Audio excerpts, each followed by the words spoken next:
Let's go.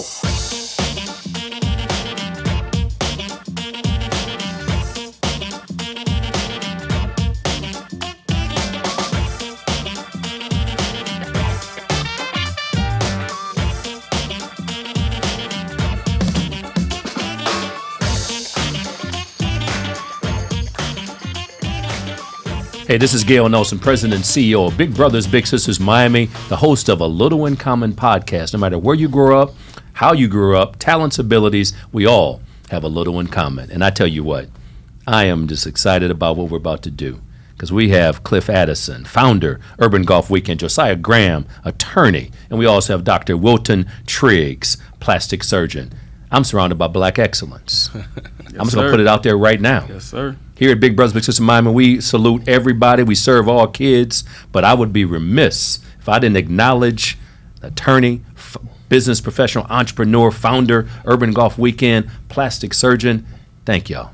Thank you for having us. Thank you. Absolutely. Now, you all took a tour. I want to get each of you to individually tell me how you felt, what moved you on a tour. Cliff, start with you, brother. First and foremost, I would be remiss if I didn't say I'm in awe and inspired by the leadership that you have led here at Big Brothers and Big Sisters.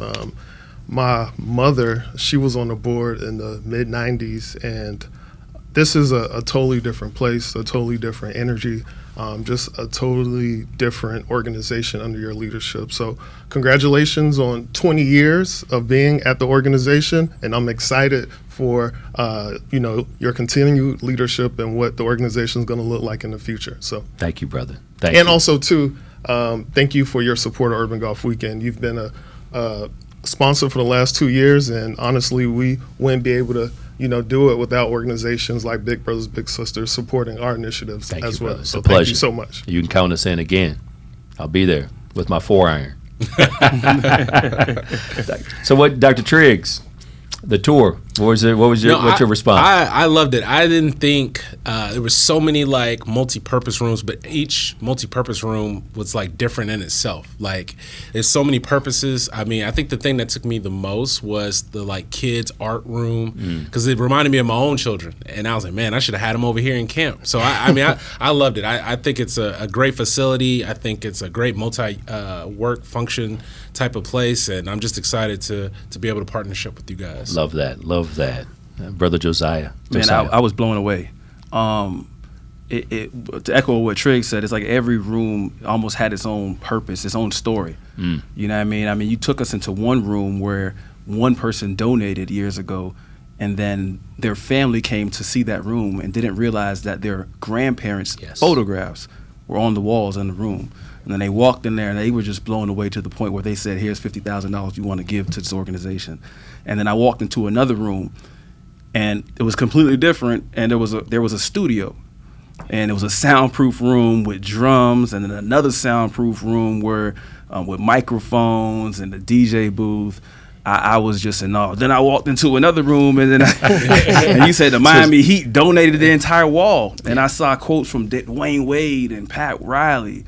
And then finally, as we walked into here, you told us a story about the different donors on the wall, and I seen other lawyers, and I said there's no reason that my name shouldn't be up there one day. That's right. Or someday soon. I like that. Right. So I was just inspired, man. I was motivated. I was moved, and then finally, you just bringing the story home about a brother who was a little brother when he was 9 years old. Yes. And then you interviewed him. I think it was at a game. I forget the brother's name, football player. Yeah, Josh Jobe, Super Bowl champion. And he was moved when he was during the interview. He saw a video that he didn't know that you had, and it was a video from when he was a little brother here, and he was being interviewed with his big brother. So man, this building is powerful. Congratulations. I feel inspired by just being in here and walking in here. I really feel that way, and I want to go out there and do some more. It's beautiful. Well, the feeling is mutual. And thank you all for just being here tonight. And as we think about just what's coming up in September, Urban Golf Weekend. Cliff, you're the founder of Urban Golf Weekend. Where did it start and where are we now? Well, it actually started off in my home. My mother was on the board, like I said, in the mid-'90s. And from that experience, I learned the importance of mentorship, and it kind of shaped the creation of urban golf in a lot of very ways. And, from that and her experience with her little and being a big one, I saw how it impacted the little's life because she attended the same college that my mother, graduated from, and they stayed in contact till this day.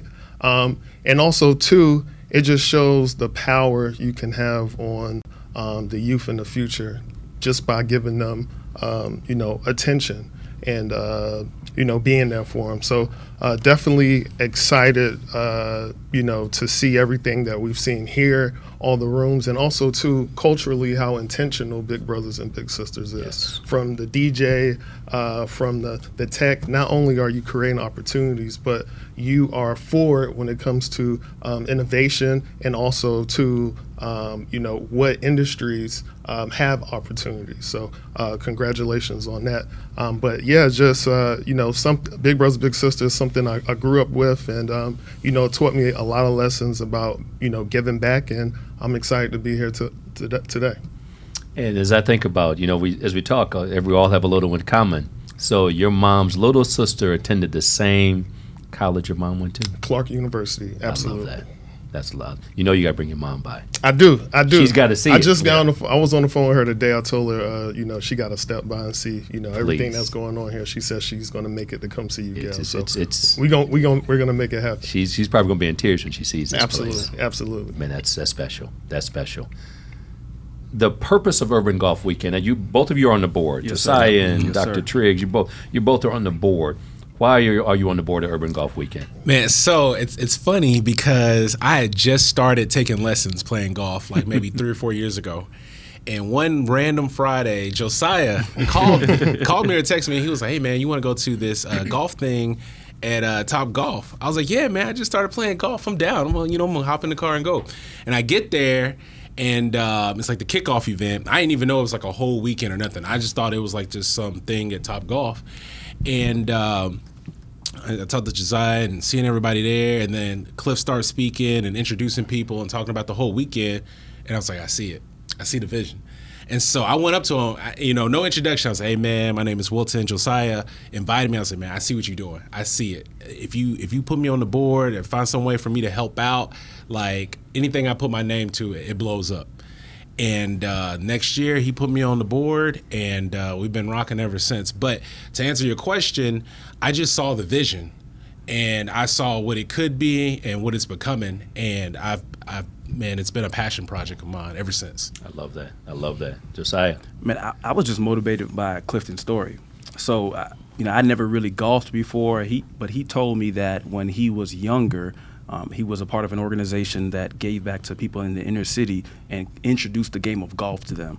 That story resonated with me growing up in the inner city and not having access to certain other things like golf. So when I thought that I was now in a position where I could be thrown into this organization where we don't just golf, but we network, we politic, we meet plastic surgeons, doctors, lawyers, and then we give back. And then we give back to the youth. So we pay it forward. So I said, okay, this is an opportunity where I can branch out, network, meet other professionals, have a fun time, but give back as well. So it was a no-brainer for me. It was a no-brainer. And I think about just golf. I mean, not so long ago, folks that look like us were not on golf Absolutely. courses. In some Absolutely. cases, not even allowed to Exactly. be on some golf courses. Let's just be real. Yep. Yeah. Historical fact. Yep. And so with that, the cultural relevance of golf. And Cliff, was I think about Urban Golf Weekend, and I've had the pleasure of being a part of it and supporting for 2 years. We're going to Absolutely. be back Absolutely. this year as well. And I'm going back to networking because see how I met you. My Cliff story. Right. We'll call them Cliff Notes. Right. My Cliff Notes, it was my fraternity brother, Jawan Strader. Absolutely. And one of the things he did, he said, I want to get some brothers together Yep. and just let you all meet one another and see what happens. Yep. And there were some other brothers there. I'm not going to name them. Yep. But you and I were just, Yeah. it's Click. And Jawan, he called me one day and he said, what you and Cliff have done since that meeting is Absolutely. why I set up the meeting. Absolutely. So thank you for follow through. no, absolutely. So, I started playing golf at the age of 5 when my dad got into corporate America. And he picked up a club. He put a club in my hand. Love that. And even from the beginning, I saw the benefits of golf, how it connects people in a special way. I met politicians. I met actors, etc., and I always wanted to create a space where it brings more access to people that look like us, right? Fast forward to 2023, I was able to save up a little bit of money. I was, had a decent job, and start Urban Golf Weekend, which first started off with just a charity golf tournament and a networking experience. Fast forward to 2026, it turned into a 5-day event where we have industry leaders, executives, CEOs, doctors, lawyers, top tier. Governor from we had the governor from the I think you played with. He was in my foursome. Yeah. And I would just say on hole number 9, he said we are with foursome, and there was a putt, and he said, "Anybody who's a good putter?" And I said, he looked at me, he said, "You a good putter?" I said, "Absolutely." And Melvin was in the foursome as well. Yep. And I made a 15-foot putt, left to right. But please continue your answer. And I think that I always had a gift of connecting people in a special way, and that's what I wanted Urban Golf to be wrapped in. So our mission is just to connect people, network, but not only do that, provide more access to golf. So what we do with our foundation, which is Urban Golf Foundation, we give back to HBCUs. I'm a proud alumnus of 2 HBCUs, FAMU and Southern Law. So we donate to FAMU every year, and we also give back to the organization that taught me how to play golf, which is For Life. Yes. And we want to make sure that they continue to extend golf to communities that don't have the resources. And also too, recently last year we provided new sets of golf clubs to students at Booker T. Washington. Beautiful. So they could revamp their golf team that has been dormant for 10 years. Wow. See, it's really giving these kids hope, giving them the tools and the resources to succeed. And that's why I'm excited about, as I think about just the partnership we have. And you all took the tour. What are some ideas you all may have as board members, as the founder of Urban Golf Weekend? Because as you all tell the Urban Golf Weekend story, my goal, intentionally, authentically, is that the Big Brothers, Big Sisters, your legacy, and not only that, but just like this is how we can support one another. What are some thoughts? No, go ahead. No, I think we kind of alluded to it on the tour, like having retreats here. Love that. Having some of our board meetings, because a lot of our members are like, kind of scattered throughout the U.S., but we can make time quarterly to try to have like something in Miami, like a mini like retreat, and have it here, like handle all the business here, even get a good workout in. Shout out to Pat Riley in the heat. Love that. And I think also just, putting it out there on our social medias and things like that, and really amplifying you guys' organization. Good. So getting more big. So love that. Absolutely. Cliff, what do you think? Yeah, I definitely think that we could partner and do a golf clinic for the youth. Love that. And, have a financial literacy component. We have, like I said, exceptional leaders, CEOs, executives that come. And I would love to see some of them sign up right at Urban Golf Weekend to be big. So there's a lot of synergy, and I'm excited for what we do in the future as partners. And what I love about that, and I'm coming to you, Josiah, with your thoughts as well. When I tell people, people say, well, I'm a busy corporate professional, I'm traveling and all that. I'm like, okay, if you can't spare some time, then you can spare a dime. It's money that matters. Absolutely. No, that's real. I knew this. Absolutely. That's a bar. He's been dropping bars all day. Well, no, you understand. So this podcast, and I remember when I had to came in with Tumble on a podcast, and so it's a privilege to have you all here. I did a podcast with Wyclef. Wow. And he was talking about, as I was speaking, he was like, "You got bars." I mean, Wyclef, he's got an ear for it. And he said, "So when I come to Miami, you going on stage with me?" I was like, "Doing what?" He's like, "You gonna just freestyle? Wow. I just want you to talk. Wow. I'm gonna put a beat behind it." And so when something like this, Wyclef, you want me to rock the mic? Let me get on this thing like I'm riding a bike. There you go. Okay. And so then I received this was a little Lighthouse Foundation. There was at that event where he performed. I received a little Lighthouse Visionary Award, and I said the lighthouse shines to help navigate the night. Mentoring works. Don't stop the fight. And he's looking at me. So then he goes to LA for our national conference. And he's like, "You gonna be on stage with me again?" I love it. And then he put "Ready or Not, Here I Come" underneath. And so man. there you. I just wanted to That's drop a what's little up. bit. Yeah, So that's what's up. you know, That's so what's up. freestyle Yes, off the sir. dome. Yes, But sir. now talking about so Josiah partnership. What does that mean? How can we join forces?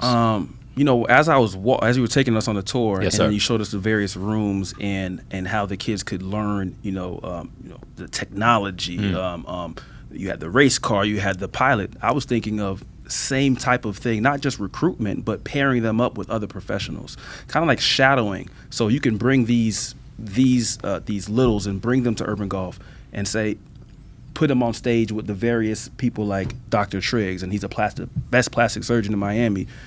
And that kind of could give them some inspiration on some type of things that they may want to do. And then, and let's say not just pairing them up as a big and little, but perhaps give them some insight into what type of industry they may want to go into. It's like a career day situation. Like a career day. So career pathways. We host an annual career impact day. It doesn't have to be an annual. We can host them as many as we want. Right. The Teen Tech Center. Yes. So as we think about just what you all do. Yes. Again, we talk Urban Golf Weekend. We're going to come back to that, give people information on that as well, because we want to drive traffic to the event. But what's your day job? We've referred to it a few times. So you got an interesting day job. Yeah. He makes women look better. Right. So I'm a plastic and reconstructive surgeon, and I did my training at the University of South Florida, integrated plastic surgery program, because there's different ways to get into it. The traditional route is you do general surgery, then you do plastic surgery fellowship, but I did integrated, which was a lot harder, and I was like one of 3 African Americans in the country to match that year. Wow. And I went to medical school at Meharry Medical College. I'm a proud alumni, HBCU. HBCU. That's right. Let's That's go. right. Yeah. Product of humble beginnings in Huntsville, Alabama, but yeah, I mostly deal in aesthetics, body contouring, and breast surgery. Before that, I did everything. I was general plastic surgeon, worked in the hospital, did a lot of facial trauma, lower extremity trauma, and a little bit of cosmetic. But now I'm like strictly aesthetics at this point. And how long have you been practicing? Since 2019. 2019. Yes, sir. 2019. Yeah. And as we think about technology, what percentage of technology do you use in your day-to-day? It's funny because if you go on my my Instagram, I've been promoting this new device that I just bought, and it's like one of the premier devices for body contouring. And so like AI is taking a big thing, taking plastic surgery and healthcare into a whole nother direction. The type of technology that we use, like instruments and stuff like that, that are being like unveiled on the daily. Like technology is definitely taking over. So it's almost like you have to have, I go to all these conferences and different courses to learn how to do these things to better treat my patients. And then even in other fields of healthcare, it's the same situation. But I think more so with us, neurosurgery, a lot of surgeons where you have to be more hands-on, we're using more and more devices, more and more technology to better help our patients. So in the Teen Tech Center you saw on the 4th floor, there's an opportunity. Obviously, we'll have some youth there, but to look at maybe doing a virtual consultations, apps, all that kind of thing, like different apps for patients to learn more about whatever procedure they're about to do, or just more about their health. I mean, the possibilities are literally endless. I love that. So I think it's a great addition to what y'all have here. No, it's beautiful. So as we talk about what each of you studied and what you do, I want to then come back with who mentored you and what led you to the said profession, but we're not going to go there yet. So Cliff, in terms of, proud alum, HBCU, talk to us about what you've studied. Yeah, I studied pre-law at FAMU, and I graduated with my bachelor's in public administration and pre-law, and then I went on to Southern Law and received my JD, and now I am a lobbyist. If you're not familiar what a lobbyist does, I represent the interests of companies in front of government bodies. And pass laws or prevent laws from passing that would benefit or hurt a company. Yeah. How long you been doing that, Cliff? I've been in politics for about a little over 10 years now, so pretty much the majority of my professional career. How much have things changed? Things haven't changed that much. Okay. In terms of technology, right? And I think that's how I developed, being just a person that knows how to maintain and build relationships, just because that's naturally what lobbyists do on a daily basis. We have to build relationships with elected officials, and, we have to call on them and, ask for favors when that time comes. So I think my profession has added to my toolbox when it came to building Urban Golf Weekend. And I think about I look at my Cliff Notes, if you will, and I'm thinking your follow through, our relationship, text, call, support, and here we are, full circle. Look, I just, like I said, I have a personal he's tie. in the perfect field. He really is. He really is. Yeah, I tell him that all the time. I have a personal tie to Big Brothers Big Sisters, and I'm just at awe at what you have done here, and I'm starting to believe you when you say continue to support it. Absolutely.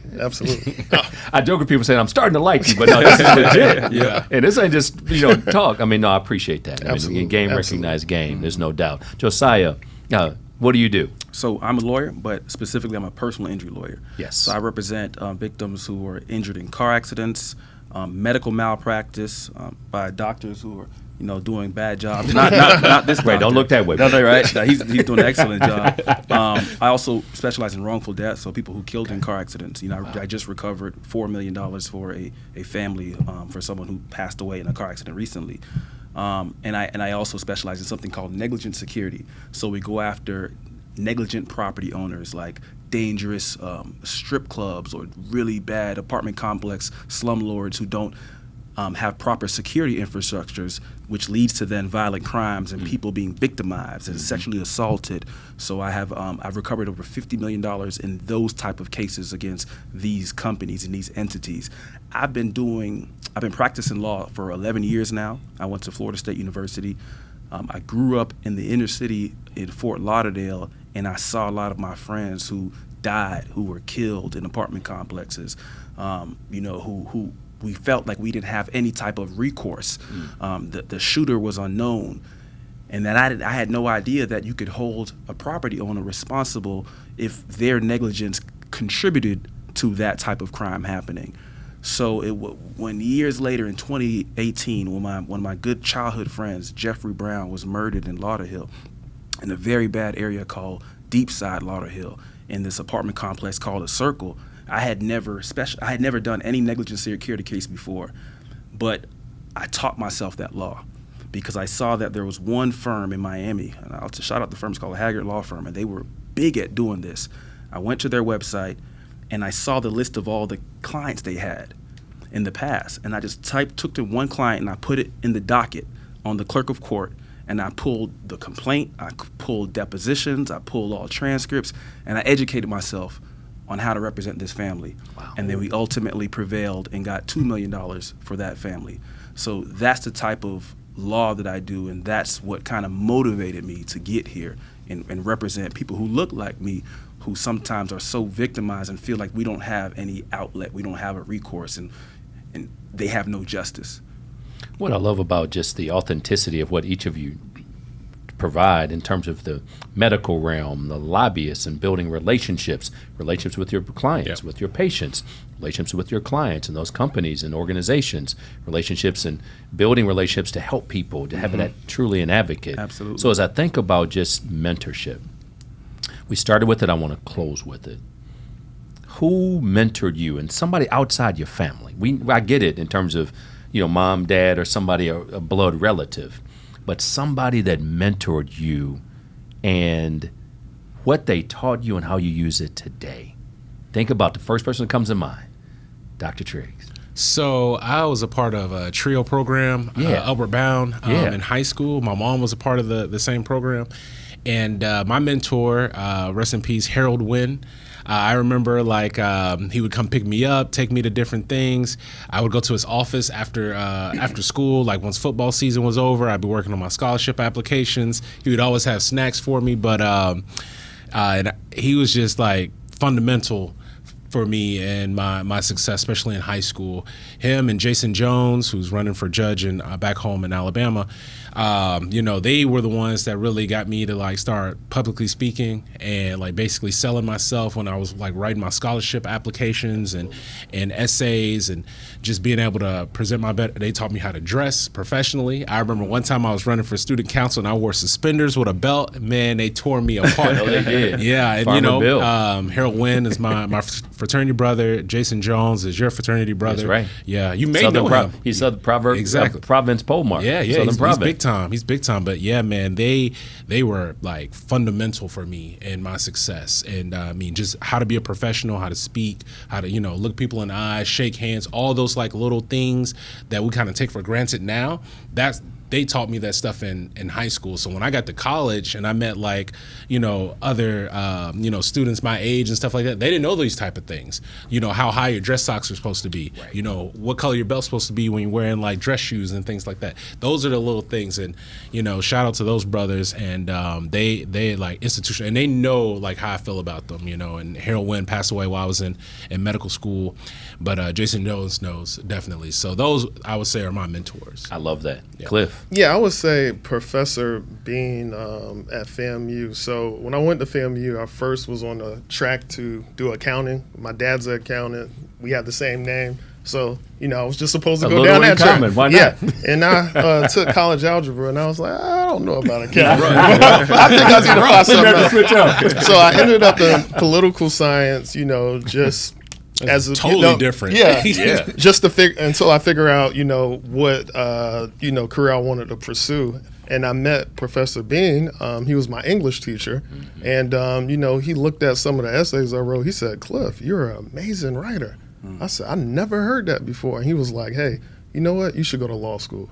Come to my office after class. I'm gonna sit down with you, and I'm gonna walk you through the steps to apply to law school." So I went to his office. He walked me through the steps, and I ended up going to law school because of that, and he changed my life forever. So that just goes to show the impact that a mentor can have in your life. It could just change your trajectory completely. Like yes, sir. And I was blessed to be able to cross paths with him. Man, I love that brother. Josiah. Man, so I grew up, as I mentioned, in Fort Lauderdale, Yes. in a neighborhood called Melrose Park. And, I grew up in a two-parent household. My dad's a minister, so I didn't really have it wasn't like a rough upbringing. It was comfortable. But my brother committed suicide when he was 12, when he should have started the 6th grade. He hung himself in our backyard on back-to-school morning. He should have gone to Parkway Middle, and I was going to 2nd grade, and me and my dad found him. My life changed then. I started acting out. I started getting in trouble. And ultimately, I committed burglaries. I was looking for an outlet. I was looking for a big brother figure. Yeah. And I found it in the streets. And when I was 12 years old, so about 5 years later, I got arrested.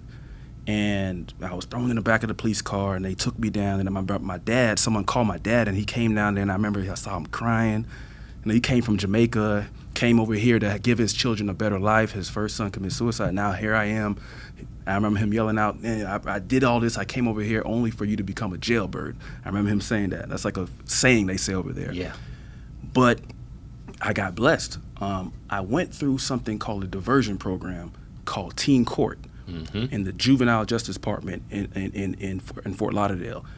And in this Teen Court, we had to do a mock trial, right? And I had to do a mock trial over my own case, right? And they said if I successfully completed this diversion program, this will be wiped off my record.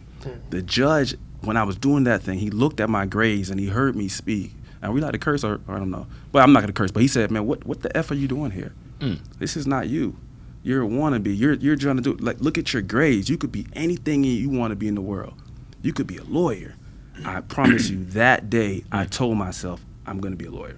That moment. And people ask me, I don't remember his name, but I remember how he made me feel and how important I felt when he said that. Because here I am in a courtroom, my very first experience in a courtroom, I'm here doing a mock trial in front of him. And I changed my life, my entire trajectory since then to become a lawyer. I started taking pre-law classes in high school.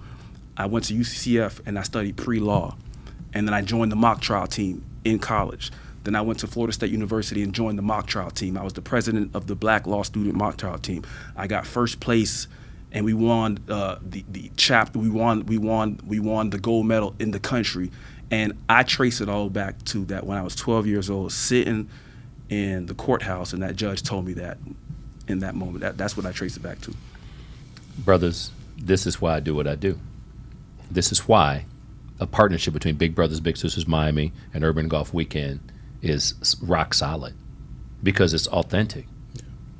The specificity to which you all describe the moment, yeah. The algebra, like, nope, take this class, professor, and moment. Jason Jones and the late Harold Wynn, sock length. The way brothers moved. I mean, the reason I'm a Kappa today is a brother I met from NCA&T. They come in here and it's smooth. I'm like, I don't know what. I mean, I want to dress like them. Part of that one. There are other reasons, but I want to dress like them. Mm-hmm. But my point is, a mentor doesn't have to be perfect. Mm-hmm. They have to be present. Mm-hmm. And these men were present in your lives, non-family members. Mm-hmm. And a prominent attorney, mm-hmm. prominent lobbyist, prominent plastic surgeon. Shame on us if we don't take this partnership to another level. Mm-hmm. Absolutely. Absolutely. I got 46,000 square feet. I don't have to call anybody. Mm-hmm. I'm going to channel my grandma. I ain't calling never person. They say that I talk like that in Alabama still. I ain't got to call never person. Whatever y'all need, you got it here, Big Brothers, Big Sisters Miami. This podcast. I mean, this is same here. Absolutely. We're gonna help littles. I want you all to help. I want Black philanthropy to go to another level, because it's a lot of times at our events. You look at our events, incredibly philanthropic people. Mm-hmm. It needs to be more diverse. Mm-hmm. Yeah. And guess who I have speaking to the folks in the crowd? Our littles that are representative of Miami. Mm-hmm. I want our donor database to be representative of South Florida. Right, absolutely. And so that's my ask of all of you. Absolutely. And so tell folks how they can get involved, learn more about Urban Golf Weekend before we wrap up. Yeah, you can learn more at our website, which is urbangolfweekend.com. You can also send us an email at info@urbangolfweekend.com. And you can also follow us on social media at Urban Golf Weekend. Love that. Give everybody a closing thought, anything you want. Words of wisdom, anything, just a closing thought. So I just Cliff, go ahead. You got the mic, brother. I want to leave here and say, how many people you bless is how you measure success. Yeah. Love that. Say that one more time, brother. How many people you bless is how you measure success. There you go. And it's more blessed to give than to receive. Absolutely. I love that. I was going to say, man, it's not where you start, but it's where you finish. Come on. Because all of us talked about places where we started, not figuring it out, not knowing whether he wants to do accounting or what he wants to do, me getting arrested, but finding that moment and look where we ended up now. Absolutely. Love that. Take us home, Doc. Yeah, man. Personal progress is an everyday endeavor. Here on a Little Uncommon podcast, you've heard from a prominent plastic surgeon, a lobbyist who's also the founder of Urban Golf Weekend, prominent attorney, but one of the things we all have in common, not just the way we look, but how we move. Because Urban Golf Weekend is not just about birdies and pars. It's about achieving success in the game of life. Let's go.